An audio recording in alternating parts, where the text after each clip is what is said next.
বিসমিল্লাহির রহমানির রহিম। আলহামদুলিল্লাহ। আমি মোহাম্মদ হাসান গফুর আর একটা লেসন নিয়ে আপনাদের সামনে এসেছি। আজকে আমার লেসনটা হলো introduction of GIS. Introduction of GIS, যে জিআইএস বলতে আমরা কি বুঝি এবং এটা কিভাবে কাজ করে। তো এই জন্য আমি একটা স্লাইড তৈরি করেছি যে what is GIS?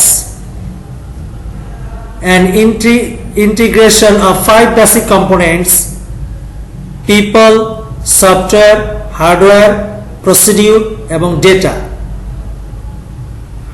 এই পাঁচটা জিনিসের সমন্বয়ে আমরা GIS বলতেছি।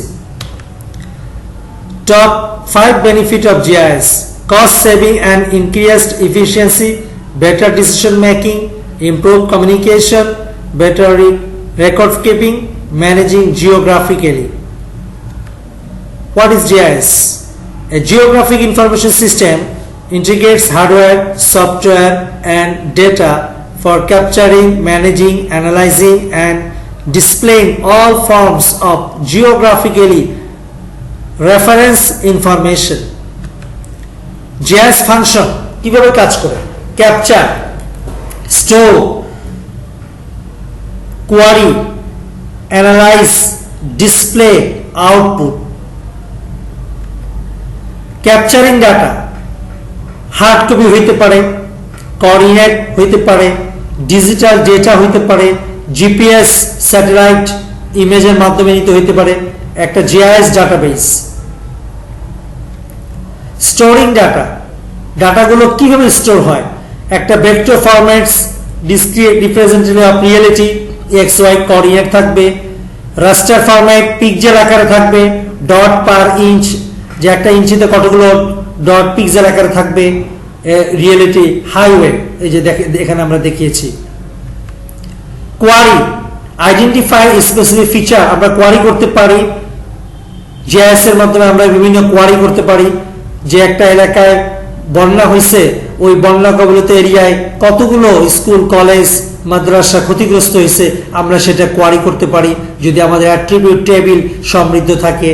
Identify feature base of condition, বিভিন্ন, যেমন এখানে লেখা হয়েছে Florida countries with a population greater than, কোন এলাকায় কোন এরিয়া কতটুকু আমরা জনসংখ্যা অথবা বিভিন্ন ম্যান পাওয়ার থাকে, এগুলো আমরা এখানে এটাকে আমরা কোয়ারি করতে পারি। অ্যানালাইসিস একটা হলো যে proximity, which parcel are with 50 feet of the road. তারপর ওভারলে আছে এবং নেটওয়ার্ক, প্রক্সিমিটি, ওভারলে এবং নেটওয়ার্ক, যে আমরা নেটওয়ার্কের মাধ্যমে আমরা কতটুকু কি অবস্থায় কতটুকু ডিস্টেন্সে আমরা আসি, আমরা এটা জিআইএস এর মাধ্যমে এটা আমরা করতে পারি। ডিসপ্লে বলতে আমরা বুঝাইতেছি এখানে যে আমাদের ম্যাপটা আমরা কিভাবে রিপ্রেজেন্ট করব, এবং এটাকে আমরা ডিসপ্লে একটা ম্যাপ আকারে দিতে পারি, গ্রাফিক্স হিসাবে দিতে পারি, গ্রাফস পেপার যেটা বলে আমরা বলি, রিপোর্ট আকারে আমরা এটাকে ইউজারদের কাছে আমরা দিতে পারি। জিআইএস সাধারণত তিনটা জিনিসে আমরা এটাকে রিপ্রেজেন্ট অথবা ডিসপ্লে করতে পারি: ম্যাপস, গ্রাফস এবং রিপোর্ট। আউটপুটটা আমাদের কি হবে? একটা হলো পেপার ম্যাপ হিসেবে আমাদের আউটপুট হইতে পারে, ইমেজ হিসেবে আউটপুট হইতে পারে, জিআইএস ডেটাবেস, আমরা এটাকেও ওয়েবসাইট অথবা ইন্টারনেটের মাধ্যমে ওয়েব জিআইএস বলে, অথবা ওয়েবসাইট অথবা এরকম ভিজুয়ালাইজেশন আমরা করতে পারি, ডকুমেন্ট আকারে হতে পারে। ফিল্ড অফ অ্যাপ্লিকেশন, আসলে জিআইএস আমাদের কোন কোন ক্ষেত্রে লাগতে পারে? একটা হলো এগ্রিকালচার হিসেবে, আমাদের এগ্রিকালচার ডিপার্টমেন্টে আমাদের জিআইএস, তারপর বিজনেস, আর্কোলজি, তারপর environment, geology, health, hydrology, land information system. এই জিআইএস আমাদের বাংলাদেশের অবস্থা, বাংলাদেশের যে ল্যান্ড সার্ভে, জমি জমার বিষয়টা, এটা আমরা পুরোপুরি ডিজিটাল এরকম ডিজিটালের আয়ত্তে নিয়ে আসতে পারি। আমরা ডিজিটাল সার্ভে করে এবং জিআইএস ডাটাবেস করে এবং পুরো ডাটাবেসগুলো শেপ আকারে আমরা এটাকে রাখতে পারি। Military purpose, nature hazard measurement, resource management, urban planning এবং many more. GIS data model সাধারণত দুইটা সিস্টেম আমরা দেখতে পারি, একটা রাস্টার ডাটা এবং একটা হলো vector data. Organise spatial data আমরা আসলে সাধারণত জিআইএস দুই ধরনের ডাটা বহন করে, একটা হলো নন স্পেশাল ডাটা আর হলো স্পেশাল ডাটা। স্পেশাল ডাটা আমরা বলতে চাচ্ছি যেটা আসলে XYZ ভ্যালু আছে, আর নন স্পেশাল ডাটা হলো তথ্য, যে এটা যেমন একটা স্কুল আছে, স্কুলের নাম কি, কত সালে এটা এরকম তৈরি হয়েছে, স্কুলের টিচার কয়জন, স্টুডেন্ট কয়জন, এগুলাকে আমরা নন স্পেশাল ডাটা। এবং এই ডেটাটা কোন প্রজেকশন সিস্টেমে আছে এবং এই ডেটাটা কবে উঠানো হয়েছে, এগুলাকে আমরা নন স্পেশাল ডেটা বলতেছি। রিপ্রেজেন্টিং ফিচার ইন ভেক্টর ডাটাকে আমরা সাধারণত পয়েন্ট ফিচার, লাইন ফিচার এবং এরিয়া পলিগন হিসাবে আমরা এটাকে রিপ্রেজেন্ট করতে পারি। ম্যাপ স্কেল, এখানে জিআইএস এর ক্ষেত্রে ম্যাপ স্কেল একটা বিশাল ভূমিকা রাখে, যে আমরা লার্জ স্কেলে আমাদের ডাটা কি পরিমাণ আসবে, আমরা কোন ডাটা লাইনে দেখাইতে পারবো, কোনটা এরিয়ায় দেখাইতে পারবো, এটা আমাদের আসলে স্কেলের উপর ডিপেন্ড করতেছে। যে লার্জ স্কেলে আমরা দেখেন এখানে আমরা এটাকে এভাবে দেখাইতে পারি, আর স্মল স্কেলে আমরা এটাকে পয়েন্ট আকারে এবং লাইন আকারে। রিভারটা যেখানে আমাদের এরিয়া আকারে ছিল 1:500 বড় স্কেলে, সেখানে আমরা এটা কিন্তু 1:24,000 এটা আমরা একটা লাইন হিসেবে দেখাবো। তো এটা স্কেল এবং জিআইএস এর রিপ্রেজেন্টেশনের ক্ষেত্রে স্কেল খুবই আমাদের ভূমিকা রাখে। Component of geographical data, 3 general component of geographical data. আমাদের জিওমেট্রি এটা, আর হলো অ্যাট্রিবিউট আমাদের তথ্য, যেটা আমরা বলছিলাম নন স্পেশাল ডাটা, এবং বিহেভিয়ার। আমাদের বিভিন্ন রুল আছে, এই রুলের মাধ্যমে আমাদের ডাটাকে এরকম ডাটাকে টপোলজি, ডাটাকে আমাদের ইররগুলো চেক করতে হয় এবং ইররগুলো এটাকে আমাকে রিমুভ করতে হয়। কম্পোনেন্ট অফ এবং আরজিএস ডেস্কটপ প্রোডাক্টস, যেটা আসলে আর্ক-ভি ছিল একসময় আমাদের আর্কিটেকচার, এখন আমরা আর্ক-ইনফি হিসেবে ব্যবহার করতেছি। তো স্পেশাল ডাটা ফরম্যাটগুলো কি হবে আমাদের আরজিএস এর বিভিন্ন ডাটার, আমরা রাস্টার ডাটা বলি, ক্যাড অটোক্যাডের ডাটা বলি, shape file, coverage, Jio database. সাধারণত জিও ডেটাবেস দুই ধরনের, একটা ফাইল এবং এটা পার্সোনাল। ফাইলের মধ্যে আমাদের জায়গা বেশি থাকে, পার্সোনালে কম থাকে। ইন্টারনেট, ম্যাপ সার্ভিস, টেবলস এবং আরজিএস, এইভাবে আমরা ফরম্যাটগুলো দেখতে পারি। ওভারভিউ অফ অ্যাপ্লিকেশন, আমরা সাধারণত আর্ক ক্যাটালগে আমরা এইভাবে দেখতে পারি, যার all ArcGIS product share common application, ArcMap, ArcCatalog. সাধারণত আরজিএস এর 3টা কম্পোনেন্ট আমরা বলি, একটা হলো আর্ক ম্যাপ, আর্ক ক্যাটালগ এবং ArcToolbox. ArcMap primary display application এবং map based task, display, editing, querying, analyzing, charting এবং রিপোর্টিং। আর্ক ম্যাপ সাধারণত এডিটিং এবং অ্যানালাইসিসের কাজে ব্যবহার হয়।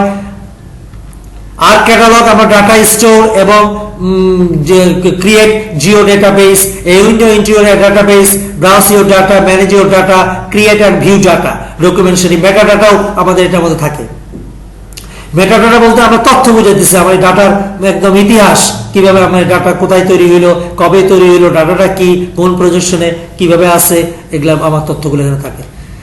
আর্ক টুলবক্স, আমরা অনেক কাজ, 10টা প্রসেসের কাজকে আমরা একটা টুলসের মাধ্যমে আমরা করি, এটাকে আমরা আর্ক টুলবক্স বলতেছি। Available in ArcCatalog, ArcMap, geographical processing function, data management, analysis and conversion. Tools vary between ArcGIS product. আমরা অনেক সময় কনভার্সন, একটা ডাটা থেকে আরেকটা ডাটা আমরা নিব, এগুলো আমরা টুলস এর মাধ্যমে করতে পারি। যেমন আমার একটা ডাটা আছে জিওগ্রাফিক্যাল পজিশন, এটা হলো ডাটা ইলিপসয়েডে, এভারেস্ট ডাটা আছে এভারেস্টে, আমি এটাকে WGS ফরম্যাটে নিব। তো আমরা এই কনভার্সন গুলো টুল এবং বিভিন্ন টুলস এর মাধ্যমে আমরা কাজগুলো করতে পারি, এবং আমরা এখানে এবং টুলস তৈরি করতে পারি। আমরা কোয়ারি বিল্ডার্স টুল দিয়ে আমরা টুলস তৈরি করতে পারি। গেটিং হেল্প, আমরা হেল্পের মাধ্যমেও এরকম আমাদের কোয়ারি হেল্প আছে, যে আমরা বিভিন্ন অপশনগুলো কিভাবে করব, এটা হেল্পের মাধ্যমে আমরা এখানে নিতে পারি। কন্টেন্টস, ইন্ডেক্স, সার্চ এবং favourite. Introducing feature class, introducing class of feature with the same type of geographic can create point, line or area feature class, যে আমরা এগুলা তৈরি করতে পারি। জিও ডেটাবেস, যেটা ফরম্যাট, যে আমরা store spatial feature and their attribute in the same RDBMS feature dataset model spatial relationship stand alone feature class। এখানে আমরা দেখেন একটা জিএস ডাটাবেজের প্রোফার্মা দেখাচ্ছি, এটা একটা জিও ডাটাবেজের চিহ্ন, এটা হলো ডাটা সেটের চিহ্ন এবং এর মধ্যে অসংখ্য point, line, area, text feature থাকবে। তো আমাদের সিরিয়ালটা হলো যে একটা জিডিবির মধ্যে অসংখ্য ডাটা সেট থাকবে, একটা ডাটা সেটের মধ্যে অসংখ্য ফিচার ক্লাস থাকবে, একটা ফিচার ক্লাসের মধ্যে অসংখ্য সাবটাইপ থাকবে। যেমন এক্সাম্পল আমার রোড একটা ফিচার ক্লাস, রোডের মধ্যে আমার এখানে মেটাল রোড, আনমেটাল রোড, ফুটপাথ, এই ধরনের আমার এরকম সাবটাইপ গুলো থাকতে পারে। Is the shape file data format, যে আমাদের শেপ ফাইল গুলো single feature class, attribute store, database table, made up separate files, can create the edit and ArcGIS or ArcView, use only ArcCatalog to manage shape file। এই যে আমাদের shape ফাইলগুলো আমরা এখানে আলাদাভাবে আমরা এরকম পয়েন্ট, লাইন, এরিয়া আমরা ক্রিয়েট করতে পারি। Cat file data format, cat file সাধারণত আমরা জানি DXF, DWG এবং DCN ফাইল, এটা হলো ক্যাট অটোকেটেড ডাটা, এগুলো আমাদের এরকম শেপে থাকে, পয়েন্ট, পলিগন, পলিলাইন, এই শেপগুলো ক্যাট ফাইল এখানে দেখাচ্ছে, এইভাবে আমরা থাকে। Managing raster data, row and columns এর ইকুয়াল সাইজ সেল, আমরা গ্রিড সিস্টেমে ইমেজ ডিপ, বিএমপি, এই বিভিন্ন ইমেজ আকারে আমার ডাটাগুলো আমরা এখানে জিআইএস এ ম্যানেজ করতে পারি। হোয়াট ইজ জিও রেফারেন্স, আমাদের একটা জিআইএস এর একটা বিশাল একটা সেক্টর হলো জিও রেফারেন্স। আসলে জিও রেফারেন্স হলো যে data is reference to A location on the earth surface, যে আমার এই ডাটাটাকে মানে গ্রাউন্ডে, অ্যাকচুয়াল গ্রাউন্ডে মানে আমাকে এটাকে চিনিয়ে দেওয়া, মানে একটা প্লেন ল্যান্ডে আমার ডাটাটাকে আনলে গোলকীয় জিনিসটাকে, এটাকে আমার জিওগ্রাফিক্যাল কোঅর্ডিনেট সিস্টেম এবং প্রজেক্টেড কোঅর্ডিনেট সিস্টেম। তো data is reference to A location on the earth surface, geographical coordinate system, projected coordinate system. Coordinate system একটা আমরা জানি যে কার্তেশীয় একটা আছে, যে এক্স ওয়াই ভ্যালু দিয়ে একটা কোঅর্ডিনেট, আর এটা হলো ল্যাটিটিউড এবং লংজিটিউড, অক্ষাংশ, দ্রাঘিমাংশ। কার্তেশীয় coordinate system measures of length and angle are uniform. Data conversion, বিভিন্ন ডেটা আমরা ইউজ করতে পারি ইলিপসয়েডকে, সারা পৃথিবীকে একটা ইলিপসয়েডের মধ্যে ধারণা করে বিভিন্ন দেশে বিভিন্ন ভাবে তারা লোকাল এবং ওয়ার্ল্ড ওয়াইড এরকম তারা এরকম ডেটা ব্যবহার করতেছে। ম্যাপ প্রজেকশন, আমরা এখানে বিভিন্ন, এবং জিআইএস এর ক্ষেত্রে ম্যাপ প্রজেকশন একটা ইম্পর্টেন্ট জিনিস, এটা আমরা সিলিন্ড্রিক্যাল প্রজেকশন অথবা কোন অথবা প্লাগ আমরা কি প্রজেকশন ইউজ করব, তো এটার উপর আমাদের নির্ভর করে। ArcGIS editable data format, shapefile, personal geodatabase, ArcEditor, info, এসবে আমরা এগুলাকে এডিট করতে পারি, ডাটাগুলোকে আমরা মডিফাই করতে পারি। টেবুলার ডাটা ফিল্ড টাইপ, সাধারণত আমাদের ডাটাগুলো নেম, মানে এই যে আমরা এখানে টেক্সট, ডেট, শর্ট, লং, এগুলো হলো ডাটার আমার একটা অবস্থান, যে ডাটার মধ্যে আমার ফিল্ডগুলো আমরা এরকম ক্যালকুলেট করতে পারি। তো ধন্যবাদ সবাইকে যে আমার এই লেসন এরকম ধৈর্য সহকারে শোনার জন্য। আমার লেসনটা আসলে ইন্ট্রোডাকশন অফ জিআইএস আসলে আমরা কি করতে পারি এটা মোটামুটি একটু ধারণা দেওয়া হলো।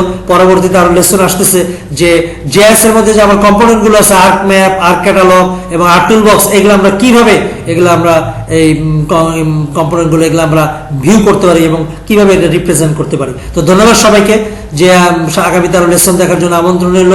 আল্লাহ তাআলা সবাইকে সুস্থতার সাথে দীর্ঘ হায়াত নসিব করুন।